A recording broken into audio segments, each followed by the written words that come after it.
Anatomy की इस master class में अपना जो नेक्स्ट टॉपिक है वो है एनाटॉमिकल पोजीशन। तो सबसे पहले हम देखते हैं कि एनाटॉमिकल जो पोजीशंस है उसकी नेसेसिटी क्या है, यानी इसकी जरूरत क्या है, इसको हम क्यों पढ़ रहे हैं।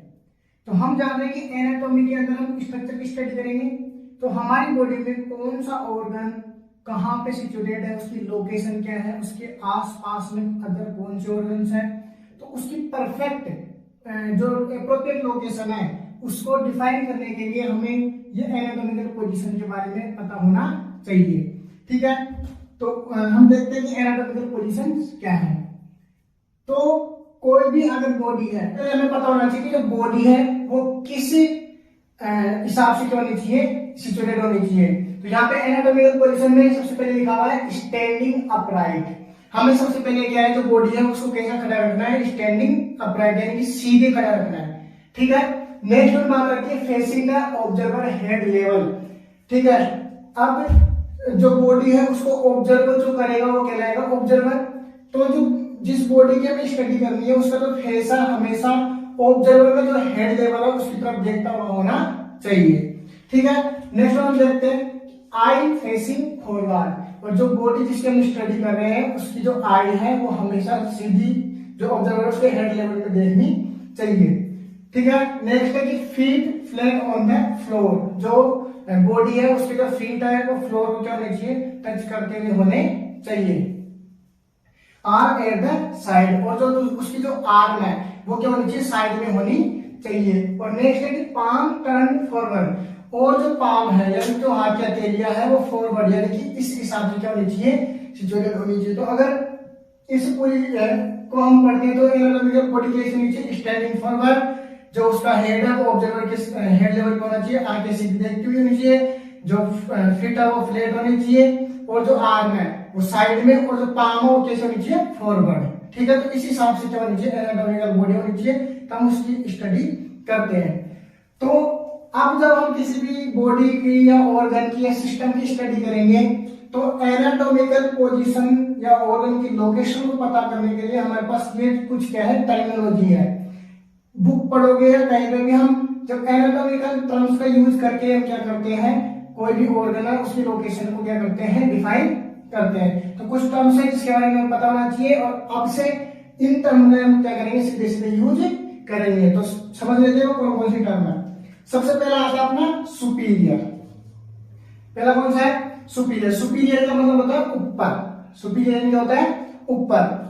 तो the structure being closer to the head, यानी कि कोई भी स्ट्रक्चर जिसके हम स्टडी करें अगर वो हेड के क्लोज में है या फिर किसी दूसरी हायर देन अनदर स्ट्रक्चर या फिर किसी दूसरी स्ट्रक्चर से ऊपर है तो वो क्या कहलाएगा, उसका सुपीरियर कहलाएगा। मान लो एक ऑर्गन ये है और दूसरा ऑर्गन ये है, दोनों इस हिसाब से सिचुएटेड है, तो इनमें सुपीरियर कौन सा हो गया, ये ह्यूमन बॉडी होगी इस हिसाब से। तो इनमें सुपीरियर कौन सा हो गया, एक नंबर। एक नंबर क्या कहलाएगा, सुपीरियर। ठीक है, बॉडी सिचुएटेड है तो हेड के तरफ कौन सा ज्यादा नजदीक है, हेड के, तो नंबर 1 ऑर्गन है। अगर दूसरी बात देखिए तो डो के ऊपर, हायर देन अनदर स्ट्रक्चर, किसी स्ट्रक्चर से ऊपर जो है वो क्या कहलाएगा, उसका सुपीरियर। यहाँ पे जो नंबर 1 है वो कौन सा ऑर्गन कहलाएगा, सुपीरियर ऑर्गन कहलाएगा।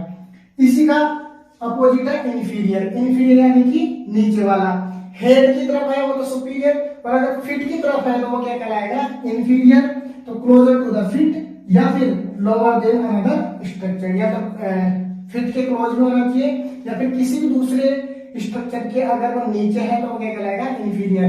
तो यहाँ पे नंबर 1 तो क्या हो गया, सुपीरियर, और नंबर 2 क्या हो गया, इंफीरियर यानी कि नीचे की तरफ।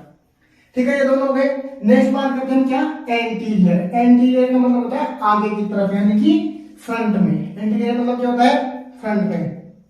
और इसी का जो अपोजिट है वो क्या है, पोस्टीरियर। तो दोनों को एक बार समझ लेते हैं, एंटीरियर यानी फ्रंट में, पोस्टीरियर यानी कि बैक में। अब मान लो मेरे ये दो मार्कर्स हैं, अगर हम इसमें बात करें कि एंटीरियर कौन है और पोस्टीरियर कौन है, तो ये बॉडी हो गई। इसमें फ्रंट की तरफ कौन सा है, ब्लैक वाला मार्कर, तो ये तो क्या कहलाएगा, एंटीरियर। और इसके पीछे कौन है, रेड वाला मार्कर, ये क्या कहलाएगा, पोस्टीरियर। तो मतलब आगे की तरफ है तो एंटीरियर और पीछे की तरफ है तो पोस्टीरियर है। ये टर्म बहुत ज्यादा यूज आने वाली है, बहुत ही ज्यादा इंपॉर्टेंट है किसी भी ऑर्गन की लोकेशन के लिए। ठीक है, तो अभी हम इनका से मीन्स देख रहे हैं, इनका यूज कैसे करना है वो आगे वाले वीडियो में हम कंटिन्यू करते रहेंगे। तो एंटीरियर मतलब आगे, पोस्टीरियर मतलब पीछे। अब नेक्स्ट आता है मीडियल। मीडियल को समझने से पहले हमें एक कॉन्सेप्ट समझना होगा कि एनाटॉमिकल पोजीशन बॉडी की बता दी हमने।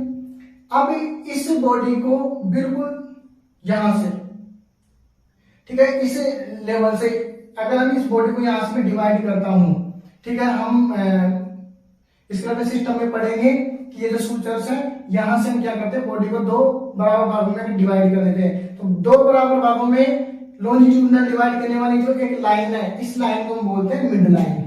क्या कहेंगे? Mid line.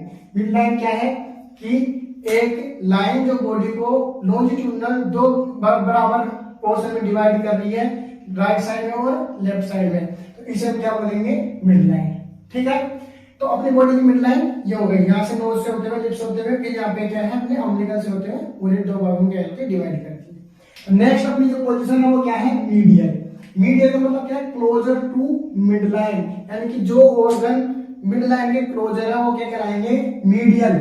और जो ऑर्गन मिड लाइन से क्या है? आवे है, फर्दर आवे यानी कि दूर है, वो क्या कराएंगे? लेटरल। ठीक है, एग्जाम्पल के लिए वही चीज मान लो ये दो मार्कर है, यहाँ पे ऑर्गन्स का नाम नहीं ले रहा और बॉडी के अंदर थोड़ा कॉम्प्लिकेटेड हो जाएगा, तो सिंपली वैसे समझाने के लिए मैं मार्कर्स का यूज कर रहा हूँ। ठीक है, जैसे जैसे मैं आगे बढ़ते जाएंगे तो मक्खर हो जाएगी, सारे ऑर्गन आपको अंगुलियों पे याद रहेंगे, कौन कहाँ किसके पीछे है, किसके ऊपर है, वो सारी चीजें में क्लियर हो जाएगी। ठीक है, तो अपनी मिड लाइन ये हो गई। अगर मान लो मैं बात करूं, ये क्या है? अपना हैंड है। ठीक है, अब इस हैंड को और दूसरा देख रहे हैं यहाँ पे हार्ट को। ठीक है, तो इनमें से मीडियल कौन है? हैंड मीडियल है या फिर हार्ट मीडियल है? तो सबसे पहले मीडियल और लेटरल देखने के लिए किसका यूज करेंगे? मिड लाइन का। मिड लाइन अपनी ये रही। अब इस मिड लाइन के पास में कौन है? हार्ट पास में या हैंड पास में? मिड लाइन के पास में कौन है? हार्ट। तो हार्ट क्या कहलाएगा यहाँ पे? मीडियल। और मिड लाइन से इन दोनों की तुलना में दूर कौन है? हैंड। तो हैंड क्या कहलाएगा? अपना लेटरल। तो जो मिड लाइन के बिल्कुल पास में है, क्लोज में है, वो कहलाएंगे मीडियल, और मिड लाइन से अवे है वो कहलाएंगे अपने लेटरल। ठीक है, नेक्स्ट बात करते हैं अपने डिस्टल और प्रोक्सिमल। डिस्टल और प्रोक्सिमल दोनों एक दूसरे के अपोजिट है, तो इन दोनों से पहले हमें पता होना चाहिए किसके बारे में? रूट के बारे में। ठीक है, रूट क्या है? कुछ भी मान, जैसे कि यहाँ पे आ रहा है डिस्टल मतलब क्या था? फर्दर अवे फ्रॉम रूट, यानी रूट से जो दूर है वो क्या कहलाएगा? डिस्टल। और अगर जो रूट के पास में है वो क्या कहलाएगा? प्रोक्सिमल। एग्जाम्पल के लिए मान लो मैंने इस शोल्डर को, जॉइंट को मैंने क्या मान लिया? रूट मान लिया। ठीक है, हैंड का जो रूट है यहाँ पे हमने ये मान लिया। ठीक है, यहाँ से ओरिजिन हो रही है। तो अब दो स्ट्रक्चर है, एक तो अपनी एल्बो और एक अपनी क्या है? रिस्ट है। तो बताओ अब एल्बो डिस्टल या प्रोक्सिमल है या फिर रिस्ट डिस्टल या प्रोक्सिमल है? तो रूट क्या है? अपना शोल्डर जॉइंट। ठीक है, इस शोल्डर जॉइंट के क्लोज में कौन है? एल्बो है, रिस्ट है। तो शोल्डर जॉइंट के क्लोज में कौन है? एल्बो। तो जो रूट के क्लोज में है वो क्या कराएगा? अपना प्रोक्सिमल। ठीक है, और जो रूट से अवे है, दूर है, वो क्या कराएगा? अपना रिस्ट कहलाएगा। ठीक है, तो ये भी पोजीशन को डिसाइड करने के लिए क्या है? इंपॉर्टेंट है। तो जो रूट के पास में है प्रोक्सिमल, रूट से दूर है वो डिस्टल। कहीं से भी बना सकते हैं। मान लो मैंने यहाँ पे ये जो क्या है अपनी कमर है, यहाँ पे मैंने क्या मान लिया? इसको रूट मान लिया। अब यहाँ से हम देखेंगे क्या? घुटना, और अपन क्या देखेंगे? एंकल देखेंगे। नी और एंकल को देखते हैं तो नी तो क्या हो गया? प्रोक्सिमल, और जो एंकल है वो क्या हो गया? डिस्टल हो गया। आगे एक एक ऑर्गन को हम डिटेल में स्टडी करेंगे, जब ये पूरे कॉन्सेप्ट क्या हो जाए बिल्कुल समझ में आ जाएंगे। अभी इनका मीन्स देख लेते हैं। तो डिस्टल और प्रोक्सिमल हो गया, सेम इसके जैसा ही। नेक्स्ट है सुपरफिशियल और डीप। ये दोनों भी एक दूसरे क्या है? अपोजिट। नाम से पता चला सुपरफिशियल। सुपरफिशियल यानी कि ऊपर की तरफ से, यानी कि ऊपरी ऊपरी, और डीप यानी कि नीचे गहराई में। अब क्लोजर टू सरफेस। सुपरफिशियल मतलब क्या होता है? सरफेस के जो क्लोज में रहेगी। मान लो ये स्किन हो गई। ठीक है, तो स्किन की जो बिल्कुल पास में हो तो क्या कहलाएगा? सुपरफिशियल। और अगर अंदर की तरफ कोर में चला गया, कोर यानी बिल्कुल डीप में चले जाना, इंटरनल ऑर्गन्स के अंदर चले जाना। ठीक है, स्किन आएगी। ठीक है, इसके बाद सबक्यूटेनियस टिश्यू आएगा, उसके बाद में मसल्स है। तो जैसे करके अगर डीप में जा रहे हैं तो वो क्या कहलाएगा? अपना डीप। तो जो स्ट्रक्चर इस सरफेस के क्लोज में वो तो क्या कहलाएगी सुपरफिशियल, और अगर वो कोर में चल जाती है, इंटरनल ऑर्गन्स में डीप चल जाती है, वो क्या कहलाती है अपनी डीप कहलाती है। नेक्स्ट पोजीशन देखते हैं ventral and dorsal, very very important है वेंट्रल और डोर्सल। वेंट्रल और डोर्सल का मतलब क्या होता है? वेंट्रल क्या होता है? टुवर्ड फ्रंट और बेली, फ्रंट की तरफ। एनाटॉमिकल पोजीशन याद रखना बॉडी की है, तो इसका फ्रंट क्या हो गया? आगे वाला, और बैक क्या हो गया अपना? पीछे वाला। ठीक है, तो जो स्ट्रक्चर फ्रंट की तरफ रहेगी वो तो क्या कहलाएगी? वेंट्रल, और जो स्ट्रक्चर बैक साइड में रहेगी वो क्या कहलाएगी? डोर्सल। जैसे डाइजेस्टिव सिस्टम को ले लेते हैं, अपना जो इंटेस्टाइन है वो आगे की तरफ है, ठीक है, और इसके जस्ट पीछे क्या है? अपनी किडनी है। तो इंटेस्टाइन क्या हो गई? अपनी आगे की तरफ फ्रंट में है, तो वो तो क्या कहलाएगी? वेंट्रल, और इसके जस्ट पीछे की तरफ किडनी है जो बैक साइड में है वो क्या कहलाएगी? डोर्सल। ठीक है, तो जो फ्रंट की तरफ है वो तो वेंट्रल है, और जो बैक साइड में है वो क्या है? अपने डोर्सल है। ठीक है, नेक्स्ट वन बात करते हैं प्रोन और सुपाइन। अब ये स्टैंडिंग पोजीशन थी, अगर हम इसको क्या कर दें? लाइन डाउन कर दें, यानी इसको लेटा दें, तो लेटने के दो तरीके हो सकते हैं, या तो फेस अप रहेगा, यानी जो चेहरा है ऊपर की तरफ देखता रहेगा, या फिर वो कहां देखेगा? नीचे। बोलते ना, तो सीधा सोना और एक उल्टा।